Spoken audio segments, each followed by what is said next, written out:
11월 22일 수요일 하나님께서 주시는 말씀은 잠언 21장 1절부터 14절까지입니다. 봉독하겠습니다. 왕의 마음이 여호와의 손에 있음이 마치 봇물과 같아서 그가 임의로 인도하시느니라. 사람의 행위가 자기 보기에는 모두 정직하여도 여호와는 마음을 감찰하시느니라. 공의와 정의를 행하는 것은 제사 드리는 것보다 여호와께서 기쁘게 여기시느니라. 눈이 높은 것과 마음이 교만한 것과 악인이 형통한 것은 다 죄니라. 부지런한 자의 경영은 풍부함에 이를 것이나 조급한 자는 궁핍함에 이를 따름이니라. 속이는 말로 재물을 모으는 것은 죽음을 구하는 것이라. 곧 불려다니는 안개니라. 악인의 강포는 자기를 소멸하나니 이는 정의를 행하기 싫어함이니라. 죄를 크게 범한 자의 길은 심히 구부러지고 깨끗한 자의 길은 고드니라. 다투는 여인과 함께 큰 집에서 사는 것보다 움막에서 사는 것이 나으니라.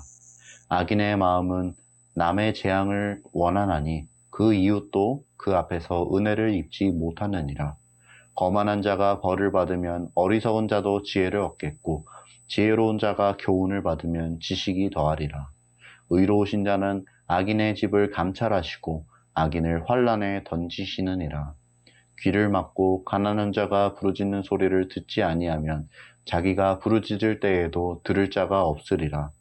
은밀한 선물은 노를 쉬게 하고 품 안의 뇌물은 맹렬한 분을 그치게 하느니라. 아멘. 오늘 말씀은 우리의 모든 것을 다 아시고 그 마음을 주장하시는 하나님을 소개하고 있습니다. 1절에 보면 왕의 마음이 여호와의 손에 있음이 마치 봇물과 같다라는 말씀이 나오지요. 왕이 생각하고 또 마음에 품은 모든 것들이 다 하나님의 손에 있다는 것입니다. 그리고 하나님은 그 마음을 마치 보에 가둬놓은 물처럼 그분의 뜻을 따라 주장하십니다. 왕의 생각과 마음을 다 꿰뚫어 보시는 주님께서 그분의 뜻을 따라 왕을 움직이신다는 것입니다. 2절에도 보면 동일한 맥락의 말씀이 나오지요. 우리가 우리 스스로의 모습을 살펴볼 때 그것이 옳게 보이고 또 그것을 옳은 것이라 스스로 합리화할지라도 우리의 생각을 다 아시는 하나님께서 그 마음을 감찰하신다는 것입니다. 이처럼 하나님 앞에는 감추어질 것이 없고 드러나지 않을 게 없습니다. 그러면 그런 하나님 앞에서 우리는 어떤 인생을 살아야 하느냐? 그것이 3절에 기록되어 있습니다. 공의와 정의를 행하는 것은 제사 드리는 것보다 여호와께서 기쁘게 여기시느니라. 우리 하나님이 공의를 원하신다는 것입니다. 우리 하나님이 정의를 원하신다는 것입니다. 형식적인 제사, 죽어있는 예배보다 우리 하나님은 공의와 정의를 더 기뻐하신다고 오늘 말씀은 이야기하고 있습니다. 그리고 4절부터는 그 구체적인 예가 기록되어 있지요. 우리 하나님은 우리에게 어떠한 삶을 요구하시느냐? 무엇이 우리 하나님께서 싫어하시는 것들이냐? 눈이 높은 것, 마음이 교만한 것, 속여서 재물을 모으는 것, 강포를 행하는 것. 이것들이 다 하나님께서 싫어하시는 것이란 말입니다. 그리고 이렇게 정의를 행하기 싫어하여 죄를 범하는 자들을 향해 우리 하나님이 말씀하십니다. 죄를 크게 범한 자의 길은 심히 구부러지고 깨끗한 자의 길은 고드니라. 죄를 범한 자의 길은 심히 구부러질 것이지만 반대로 하나님의 말씀을 청종하여 공의와 정의를 행하길 기뻐하는 자들의 길은 곧게 뻗어나갈 것이라 오늘 말씀은 이야기하고 있습니다. 이어지는 9절부터 14절 말씀에는 일반적인 지혜의 영역을 포함하는 그런 본문이 기록되어 있습니다. 먼저 9절에 보면 다투는 여인과 함께 큰 집에서 사는 것보다 움막에서 사는 것이 더 낫다고 이야기하죠. 이것은 가정의 화목에 대해 이야기하는 말씀입니다. 아내나 남편이나 할 것 없이 서로가 서로를 아껴주고 배려해줄 때 내가 가진 것과 상관없이 행복한 가정을 이룰 수 있다는 것이지요.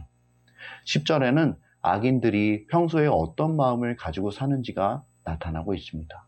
그들은 남에게 재앙이 임하길 원합니다. 다른 사람이 잘 안 되길 원합니다. 실제로 그렇게 말하거나 행동으로 옮기지 않더라도 다른 사람이 안 되길 바라는 마음은 하나님 보시기에 악한 것입니다. 그러나 의로우신 우리 하나님께서는 그러한 악인들의 집을 감찰하시고 악인들을 환난 속으로 던지시는 분이십니다. 12절 말씀이 그렇게 이야기하고 있죠. 우리의 하나님은 의로우신 하나님, 공의의 하나님이시며 악인들을 반드시 벌하시는 하나님이십니다. 13절 말씀은 앞에서 이야기한 정의를 행하는 것과 관련해서 살펴보면 좋습니다. 정의를 행하는 것이 무엇입니까? 우리 주변 사람들에게 자비를 베푸는 것입니다. 그러나 악인들은 가난한 자가 부르짖을지라도 그 귀를 막고 그 소리를 듣지 아니하는 자들입니다. 그러면 나중에 그에게 환난이 닥쳐오면 어떻겠습니까? 마치 그가 그러했던 것처럼 다른 사람들도 그가 부르짖을 때에 듣지 아니할 것입니다. 마지막 14절은 일반적인 그런 지식의 내용을 다루고 있죠. 옳고 그름의 문제를 떠나 은밀한 선물은 화를 가라앉게 하고 품 안의 뇌물은 분을 그치게 한다고 이야기하고 있습니다. 여기까지가 오늘 우리가 읽은 본문의 내용입니다. 오늘 주시는 메시지입니다. 첫째, 하나님은 우리의 마음까지도 감찰하신다. 우리 하나님은 우리의 모든 것을 아시는 분이십니다. 그분이 우리를 만드셨으니 당연한 이야기죠. 그분은 우리의 머리털까지도 다 세는 분이십니다. 그분은 우리의 행동을 아시고 우리의 언행을 아십니다. 하나님은 우리의 모든 것을 아시는 분이십니다. 그런데 오늘 말씀해 보니 그 하나님이 우리의 마음까지도 다 아신다고 합니다. 우리가 어떤 행동을 할 때에 겉으로 드러나는 우리의 행동과 우리가 속으로 생각하는 마음이 서로 다를 수가 있지 않습니까? 조금 극단적인 예로 사기꾼을 한번 생각해 보십시오. 겉으로는 피해자에게 얼마나 잘해줍니까? 그런데 속으로는 그 사람의 돈을 빼앗을 생각을 하고 있죠. 본인 말고는 아무도 그 속을 들여다볼 수가 없습니다. 내가 지금 무슨 생각을 하고 있는지 아무도 알아챌 수가 없습니다. 단 한 분, 우리 하나님만 빼고서 말입니다. 그분은 우리의 겉으로 드러나는 행동뿐만이 아니라 우리의 마음까지도 다 아시는 분이십니다. 심지어는 그 절대 권력을 지니고 있는 왕조차도 하나님 앞에선 드러나지 않음이 없습니다. 감추어지는 게 없습니다. 우리의 모든 생각과 마음은 다 하나님 손에 있습니다. 우리가 이것을 기억하며 살아야 합니다. 호람데오라는 말이 있지요. 하나님 앞에 라는 뜻입니다. 우리는 우리의 마음까지도 감찰하시는 하나님 앞에 살아가고 있습니다. 그리고 내가 그 하나님 앞에 있다는 것을 기억하며 살아가는 사람과 그렇지 않은 사람의 삶은 다릅니다. 완전히 다릅니다. 우리가 이 사실을 기억하고 살아갈 때에 하나님 앞에 거룩하고 순전하게 살아가는 것입니다. 적어도 그렇게 살기 위해 몸부림치는 것입니다. 그래서 우리는 이것을 기억해야 합니다. 하나님은 우리의 마음까지도 감찰하신다. 이것을 기억할 때 우리의 삶이 변화됩니다. 바라기는 우리 모두가 언제 어디에 있든지 간에 항상 하나님 앞에 산다고 하는 호람 대오의 자세로 살아갈 수 있기를 간절히 소원합니다. 둘째 주시는 메시지입니다. 하나님은 공의와 정의를 원하신다. 오늘 말씀은 우리가 헛된 마음으로 제사 드리는 것보다 공의와 정의를 행하는 것을 우리 하나님이 더 기뻐하신다고 이야기합니다. 그래서 우리가 정의를 행하며 살아가야 하는데 그것이 대체 무엇을 말하는 것이냐? 오늘 말씀은 이 물음에 대해 직접적인 답을 주기보다는 오히려 그 반대의 경우를 이야기하며 대답을 주고 있습니다. 7절에 보면 악인의 강포는 자기를 소멸하나니 이는 정의를 행하기 싫어함이니라 라는 말씀이 나오죠. 이것은 다른 말로 우리에게 강포를 행하지 않는 것이 필요하다는 것입니다. 사전적으로 보면 강포는 몹시 우악스럽고 사나움, 무자비하고 잔인하게 폭력을 휘두름, 이란 뜻을 가지고 있는데, 특별히 오늘 말씀은 그 구체적인 예를 들어 우리에게 이것을 소개하고 있습니다. 강포가 무엇이냐? 먼저는 이웃을 향해 악한 마음을 품는 것입니다. 10절에 보면 악인의 마음은 남의 재앙을 원한다고 이야기하고 있지요. 남이 잘 되는 것을 보지 못하고 오히려 그에게 저주가 임하기를 원하는 것입니다. 강포가 어디에서부터 시작이 됐느냐?